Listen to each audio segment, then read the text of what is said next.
प्रीता होगी प्रेग्नेंट और दिखाएगी अपना प्रेगनेंसी रिपोर्ट करण को और बनेगी करण के बच्चे की मां। जी हाँ दोस्तों, कुंडली भाग्य के आने वाले धमाकेदार एपिसोड में जब पार्टी में करण प्रीता के साथ रोमांटिक डांस करेगा, तब प्रीता को 2 साल बाद अपने आने की असली वजह और सच्चाई बताने का काफी ज्यादा मन करेगा। लेकिन प्रीता सबके सामने पार्टी में अपनी असली प्रेगनेंसी की सच्चाई नहीं बता पाएगी। लेकिन जब करण अकेला कमरे में होगा और प्रीता के नए रूप को लेकर काफी ज्यादा नाराज होगा, तभी किसी को पता ना चले ऐसे प्रीता करण से मिलने के लिए आएगी और प्रीता करण से अपनी प्रेगनेंसी की सच्चाई बताती हुई कहेगी, मुझे माफ कर दो क्योंकि मैं यहाँ पर 2 साल बाद जब से आई हूँ तब से मैंने तुम्हारे साथ एक बात तक नहीं की। और कहेगी कि मैं ये देखकर काफी ज्यादा खुश हूँ कि तुम्हें मेरी 2 साल बाद काफी ज्यादा अभी भी फिक्र होती है। ये सुनकर करण गुस्से से कहेगा, आखिरकार तुम प्रीता बोलना क्या चाहती हो, वो पहले बोलो। तब प्रीता करण को बड़ी मिस्ट्री और राज का खुलासा करती हुई कहेगी, तुम जानना चाहते थे ना कि मैं यहाँ पर 2 साल बाद और क्यों और किस लिए आई हूँ। तब करण कहेगा हाँ। तब प्रीता खुलासा करती हुई कहेगी, मैं माँ बन सकती हूँ। ये सुनकर करण के पैरों तले जमीन खिसक जाएगी। तब करण खुशी के मारे कहेगा, क्या कहा तुमने, एक बार फिर से कहो।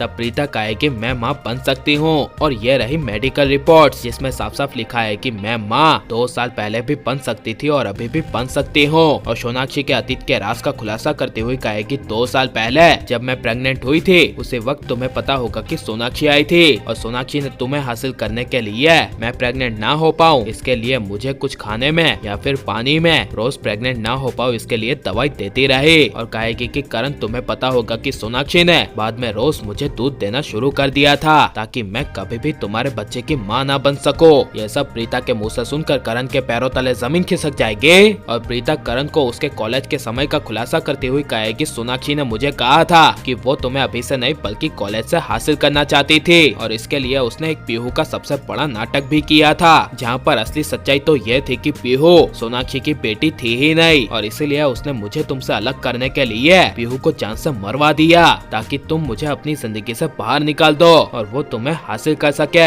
ये सब सोनाक्षी ने खुद मुझे कहा था जब मैं पीहू को बचाने के लिए उसके वहाँ गई थी। यह सुनकर करण के होश उड़ जाएंगे और करण को एहसास होगा कि प्रीता के जाने के बाद सोनाक्षी करण के साथ शादी करने के लिए उसके पीछे पड़ गई थी। इसीलिए करण प्रीता की यह प्रेगनेंसी रिपोर्ट को देखकर और बॉस वाली नहीं बल्कि अपनी पुरानी वाली प्रीता को सामने देखकर करण काफी ज्यादा खुश हो जाएगा और खुशी के मारे प्रीता को गले लगा लेगा। जिसके बाद प्रीता करण को कहेगी कि हम अपनी एक नई जिंदगी की शुरुआत करेंगे, लेकिन इससे पहले हमारे परिवार को बर्बाद करने वाले पृथ्वी को उसके किए की सजा देनी होगी क्योंकि उसने हमारे परिवार वालों के साथ और महेश पापा के साथ जो कुछ भी इन 2 सालों में किया था उसका हिसाब अब पृथ्वी को चुकता करना होगा। और खुलासा करती हुई कहेगी, तुम जानना चाहते थे ना कि मुझे वो नकली पुलिस वाले क्यों गिरफ्तार करके ले गए थे। तब करण कहेगा हाँ। तब प्रीता कहेगी, दरअसल वो मुझे जान से मारना चाहते थे और मुझे मार ही देते और वो 4 नकली पुलिस वाले और किसी के नहीं बल्कि पृथ्वी और नागरे के आदमी थे। यह सुनकर करण को काफी ज्यादा गुस्सा आएगा, लेकिन करण प्रीता की बातें मानकर पृथ्वी नागरे सबसे बदला लेने के लिए प्रीता के साथ एक हो जाएगा और करण प्रीता दोनों एक होकर निकाल देंगे पृथ्वी को घर से बाहर। और लेकिन अब प्रीता को करण के बच्चे की माँ के रूप में देखना चाहते हैं क्या नहीं, और प्रीता करण के बच्चे की माँ बननी चाहिए क्या नहीं, और पृथ्वी को उसके किए की सजा मिलनी चाहिए क्या नहीं। और आपको करण प्रीता की जोड़ी कैसी लग रही है ये सब हमें कमेंट में जरूर बताएं। और आप प्लीज इस वीडियो को लाइक करो, ज्यादा से शेयर करो। अपने हमारे चैनल को सब्सक्राइब नहीं किया तो प्लीज सब्सक्राइब कर ले। मिलते हैं अगले वीडियो में, टेक केयर।